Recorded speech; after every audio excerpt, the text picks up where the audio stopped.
Amy, you only went to high school in the state? Yeah, I was preparing for college, but due to Dad's situation, I couldn't continue. I remember it being really tough.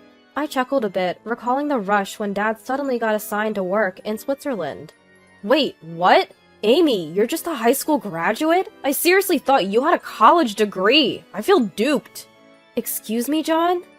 My name is Amy. I got married at 27 and we've been newlyweds for just a month. I met my husband John through work. Not in the same office, but I was at the company where John came as a sales representative. He said he took a liking to me at first sight and pursued me. Given his sales background, he was really good at talking. Before I knew it, we were dating. Within just 3 months of dating, he proposed to me passionately, saying he didn't want anyone else to have me. Shockingly, within just 6 months of meeting, we decided to get married. Many advised us to take it slow. Maybe my long stint living in Switzerland influenced me, but I always preferred passionate people over calm ones. I genuinely loved John, who pursued me aggressively and proposed with such fervor. I believed he was the one for me. Sure, we didn't know much about each other, but that didn't matter. We felt it was enough just to be together and didn't care about a wedding ceremony. We registered our marriage the day after a family meeting and started living together. All I know about John is where he works and that he has a family of 4, his parents and a younger sister. Likewise, John probably doesn't know much about me either. There are things we wish the other knew, but we decided it's more fun to learn about each other gradually. However, both our parents requested we have a wedding. They told us it's a rite of passage, even if it's a small ceremony. Unable to decline, we began planning with the intention of fulfilling our duty to our parents. We planned for a small restaurant wedding, just for the family. Still, we were flabbergasted to find out both our parents became close, and were planning a grand wedding without our knowledge. Nevertheless, John said, "If both our parents want it, let's do it." I had no choice but to agree. While I don't like complications, once I'm committed, I need to do things thoroughly. I meticulously checked details like invitations and welcome boards, ensuring everything was perfect. John laughed at the steadily finished pieces, saying, "Typical Amy, everything's so precise and warm." That praise made my day. It was during our wedding preparations. Our wedding planner, Lily, asked us to write down our profiles. We filled out the given forms with details, like where we were born and the elementary schools we graduated from. Lily glanced at my paperwork and looked surprised. "Amy, you only went to high school in the States?" "Yeah, I was preparing for college, but due to Dad's situation, I couldn't continue. I remember it being really tough." It was a sudden memory of Dad's abrupt assignment to Switzerland that made me chuckle a bit. "Wait, what? Amy, you're just a high school graduate? I seriously thought you had a college degree. I feel duped." "What did you say, John?" He didn't even acknowledge me. After handing his completed profile to Lily, he abruptly left, even though we were in the middle of our meeting. All we could do was stare, dumbfounded at John's retreating back. What on earth had just happened? Thankfully, the day's meeting was mainly about confirmations, so I handled the rest by myself. Rushing home, I was relieved to see lights on in the house. Entering, I overheard John on the phone. "Yeah, can you believe it? A high school graduate in this day and age. I thought I snagged a top-notch woman from a good place because she's attractive and competent at work, but she's just a high school graduate. Our kids would definitely get ridiculed. I wonder if her being so nitpicky is her way of compensating for her lack of intelligence," he said, laughing out loud.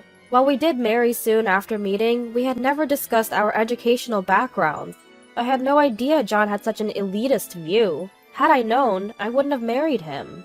I decided to test John's character without revealing my actual education. Even if knowing my background brought us back together, if there's any future incident where my values don't align with John's, being looked down upon and living in fear isn't worth it.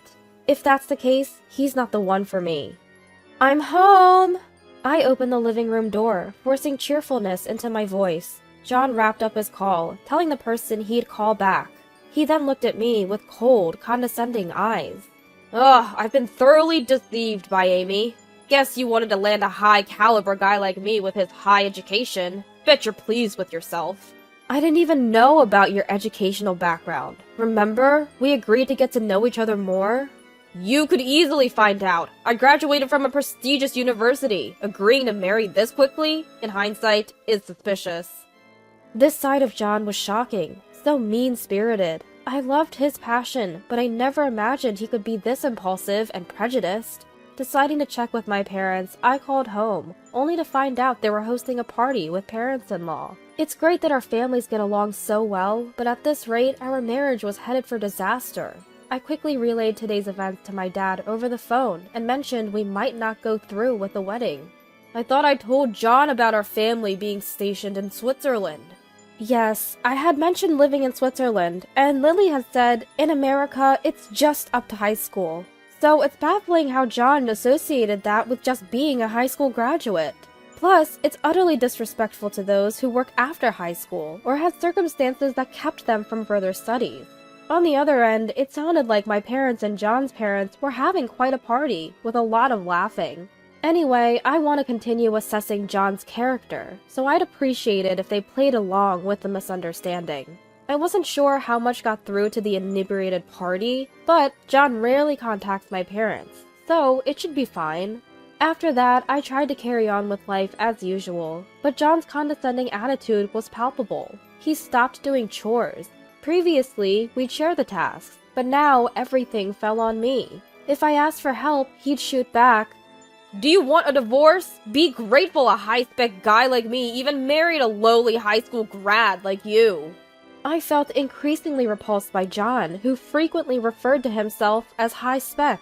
On top of that, he dumped all wedding and honeymoon planning on me. John argued, "Given my high educational background, I have a demanding job. You, with your simple clerical tasks due to your education, surely have more time."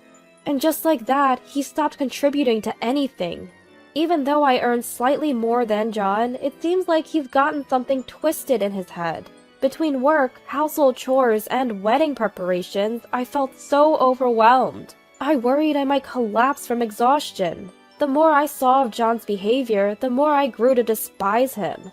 But we were already legally married, and I had made promises to our parents. Once the wedding was over, we planned to sit down with both sets of parents to discuss our educational backgrounds and how we intended to live as a married couple. Though it's up to us to decide our future, right now our tempers and emotions are flaring. We need to calm down and focus on rebuilding our relationship. Since we've come together as a couple, it's essential not to hastily choose divorce. Holding on to that promise, I'm enduring our current situation. And then the long-awaited wedding day arrived. I felt guilty towards our parents, but truth be told, the spark in our marriage had already fizzled out. However, on that particular day, we played the part of a loving couple, greeting our family and work acquaintances with big smiles. Given the significant business ties, several high-ranking executives expressed their desire to attend, so we had sent out invitations. Looking back, I deeply regretted inviting them to a wedding of a couple on the brink of divorce. The guilt was overwhelming. "Amy, it's been a while," said Sam, John's predecessor, as he approached. "Long time no see. Thanks for coming," I replied. "Amy, I know it's not the best time, but is everything okay with John?" "What do you mean?" "Well, he mentioned you in a recent phone call, and I got concerned." "Is this about the high school graduate thing?" "Yes, I knew about your education in Switzerland and tried to gently correct him, but he wouldn't listen." So, Sam was the one John had been talking to. How could John speak so negatively about his wife, especially to someone from a business partner's company? As I chatted with Sam, other colleagues from John's company approached, showing concern. It seemed John had been bad-mouthing me a lot, and one of his bosses even told me directly that he couldn't support our marriage. Given that I'm being told this at our wedding, John must be making many uncomfortable at work, and they were all concerned for me. Seeing me surrounded by his colleagues, an annoyed John called out to me in a displeased tone. "Amy, it's time! Can't you even manage your time properly?"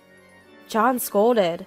I silently followed behind him, my emotions concealed. I doubt we appeared happy, even up close. I had hesitantly told my friends about our marital issues and suggested they might not want to attend the reception. Still, they insisted, wanting to be there for me. A few even flew in from Switzerland, and their tables, decorated with a Swiss touch, were a topic of interest among the guests.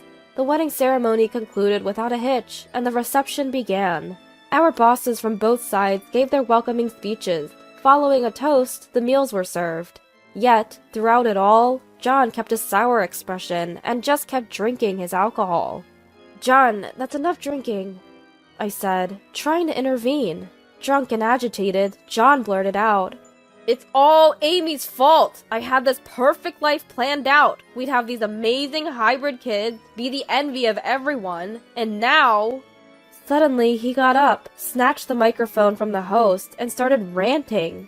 "Hello, everyone! Thank you for being here. I'm a high-spec guy, having graduated from a top university. Yet, here I am, tricked into marrying a mere high school graduate. But since we're married, I'll try to educate her best I can." The room fell silent. John, seemingly expecting applause, looked around in confusion. Then my boss Daniel stood up and took the microphone. "John, are you talking about our Amy? It's funny, after finishing high school here, she went to Switzerland for college due to her father's job assignment.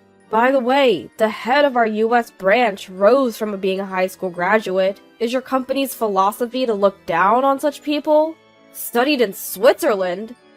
John seemed to snap out of his drunken state instantly, staring at Daniel in shock. "Amy, is that true?" "Yes, I kept it a secret, but after graduating high school in the US, I went to Switzerland for college. I successfully graduated and even secured a job there, but due to a transfer to our US branch, I returned home with my family." "By the way," Daniel continued, holding the mic, "our US branch's CEO is a high school graduate who's worked their way up. Is John's opinion in line with your company's policies?" As Daniel glanced over at the groom's side with the microphone, John's colleagues uniformly shouted out, "No!" Given our company's superior standing, those from John's side were visibly panicking. Filled with rage, John confronted me. "Amy, why didn't you tell the truth? You've made me a laughingstock. We've never talked about our educational backgrounds, remember? And it's pretty disrespectful and presumptuous to look down on a high school graduate." I responded, "It's all Amy's fault." John, stomping on the ground like a child, angrily blamed me. As I felt a wave of fear, sudden laughter erupted from a table nearby. It was that group of foreigners. In their unique accented English, they exclaimed, "Amy, you sure found a character! But seriously, divorce him as soon as possible." Blaming Amy? Huh, that's just hilarious! Their laughter was contagious, and soon the entire hall was in stitches, with everyone gazing at John and laughing till tears flowed. Humiliated, John's face turned beet red and he fled from the venue. I could see our in-laws chasing after him. He'd surely be caught soon. After that incident, Lily advised me to leave. The reception was cut short. My parents and in-laws, with assistance from relatives, returned the wedding gifts, apologizing to the attendees, and even provided transportation fare. That night, instead of returning to my place, I went back to my childhood home. The next day, since both Dad and I had taken a leave, we went together to pick up some belongings from our home. Even my parents, who usually hope for the best, didn't push for reconciliation this time. They apologized for previously wanting us to make up. They probably hadn't realized just how twisted John had become. When I got home, John greeted me with a wide smile.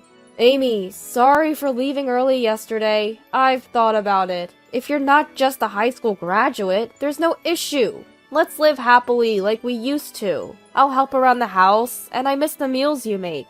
His words and smile were reminiscent of our early days together. But this different John, so different from the past few months, was actually frightening.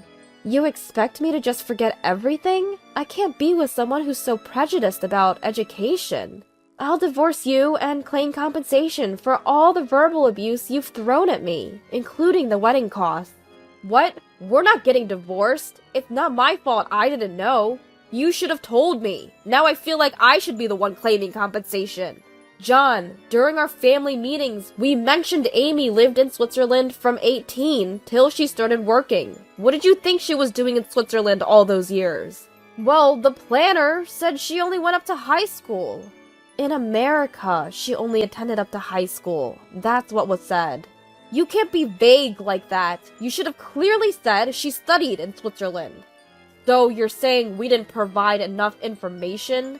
Exactly. You need to explain things clearly. If we need to explain everything from A to Z and you don't try to understand the context or ask questions, then every time you don't like what's being said, will my daughter always get verbally abused by you? I'm sorry, but we're taking her back. We can't leave her in a place where we know she'll get hurt. No, wait! It's just a typical marital spat. There's no need for a divorce now. I do care about Amy, and there's no reason for me to hurt her anymore. John's tone started to waver as my dad firmly suggested divorce. You might have decades together, but with different values, many issues will arise. There'll always be a reason for you to hurt her. Amy, let's go. Upon my dad's command, I quickly packed the essentials. John kept insisting that everything was fine and that they wouldn't divorce. Yet, anyone who looks down on others doesn't align with my values. It's that simple. Leaving a tearful John behind, I walked away from our home. I couldn't help but wonder, if he was so against the divorce that it brought him to tears, why did he continuously hurl such harsh words at me? Eventually, with the help of lawyers, the divorce was finalized and I was granted the compensation I had asked for. Even after the divorce, my parents remained close with my former in-laws. They often had parties at our place. One time, John's name came up in a conversation. He had continued his condescending behavior, both during the wedding reception and at work. This, combined with the distrust he caused with business partners, led his company to conclude that he didn't fit their values. As a result, he was moved away from any promotional path to a less significant role. Having always been prideful, he immediately handed in his resignation and left. Now he's working a part-time job. He's repeatedly mentioned wanting to move back home and promised to repay all the compensation money he owes. However, they've told him not to return until he's settled his debt. Despite this, they say he calls them nearly every day.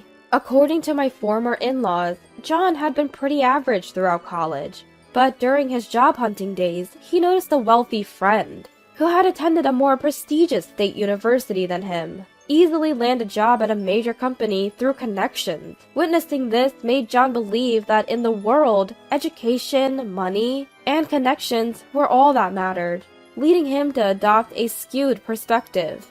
Being among the more educated in his company, he received praise from his colleagues, which apparently didn't help. He began looking down on others, which led to the current situation.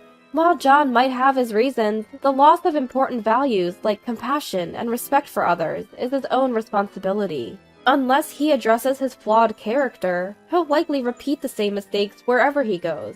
Not that it's my concern anymore. Recently, my company proposed that I return to our headquarters in Switzerland. Although my parents wish to stay in the US, after some contemplation, I've decided to start fresh and live alone in Switzerland.